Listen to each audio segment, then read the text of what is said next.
5310 model का hydraulic system है। ईटोन company का इन्होंने हाइड्रोलिक सिस्टम लगाया है।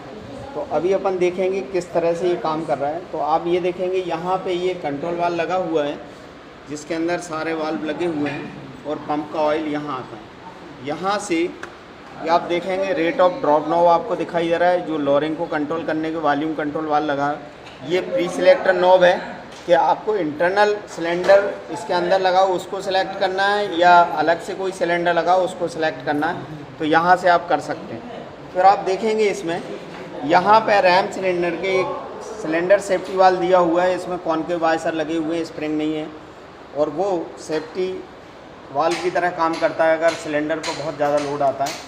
और यहाँ आप देखेंगे ये position control lever, draft control lever है। तो इनकी कुछ सेटिंग्स है जो अपन को करना होती है, क्योंकि इनिशियल स्टेज से अगर पूरा डिस्मेंटल किया है तो वो सेटिंग करना बहुत ज़रूरी है, जिससे सिस्टम का ये पता लगता है कि किस तरह से वो काम करेगा। और पोजीशन कंट्रोल लीवर उसकी रेंज फिक्स करता है, कहाँ तक लिफ्ट करेगा और कहाँ तक वो लोअर होगा। उसके बीच में कोई भी पार्ट किसी भी हाउसिंग में या रैम सिलेंडर के अंदर कांटेक्ट में नहीं आना चाहिए, जिससे वो डैमेज होने की या टूटने की बहुत ज़्यादा संभावना होती है अगर वो एक दूसरे से टकराते हैं। तो अभी अपन देखेंगे, सबसे पहले मैन्युफैक्चर ये कहता है कि लीवर दोनों डाउन होना चाहिए, जो पोजीशन कंट्रोल लीवर और ड्राफ्ट कंट्रोल लीवर। फिर थोड़ा सा यहाँ पे फीडबैक रॉड से देखेंगे इधर, ये आप देखिए ये लिंकेजेस लगी हुई है। तो यहाँ पे ये लिंक है, इसके सेंटर से एक वर्टिकल लाइन डालें, इस तरह से एक वर्टिकल लाइन डालें, यहाँ से एक वर्टिकल लाइन डालें, और दूसरी यहाँ पे फीडबैक वाली जो पिवट पिन है इसके सेंटर से एक लाइन डालें यहाँ से कहीं से। तो इसके बीच में इस तरह से एक एंगल बनेगा जो 10 डिग्री होना चाहिए, है ना।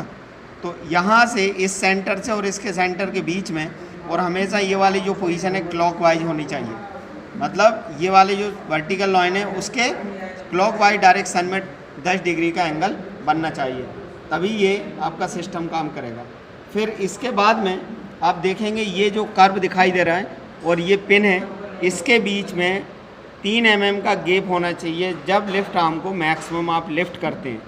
और वो अगर गैप नहीं होगा तो यहाँ से इस ब्रैकेट के ऊपर यहाँ जो रॉड लगी है जो एसेंट्रिक कैम का काम कर रही है, इसके बीच में इसको एडजस्ट करके अपन कम ज़्यादा कर सकते हैं।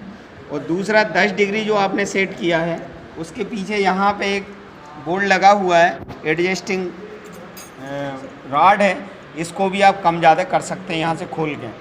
अभी ये वाली जो किस तरह से अपन इसे लूज़ या टाइट कर सकते हैं, ये आप देखिए। अगर 3 mm की अगर सेटिंग आपको नहीं मिल रही है तो इसको आप कम ज़्यादा कर सकते हैं। अभी आप देखिए ये ब्रैकेट जैसे ही उठाएंगे, उठाओ इसे,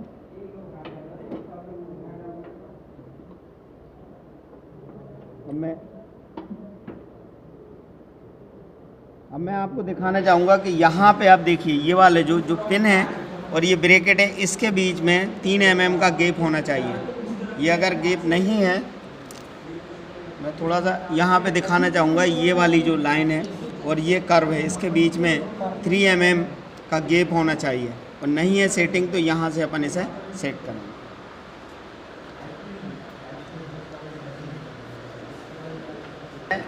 जिस डिफरेंशियल हाउसिंग पे ये हाइड्रोलिक टॉप कवर जो लगता है, और वहाँ से आप स्केल से इसकी जो हाइट है सेंटर पिन से 315 ± 4 होनी चाहिए।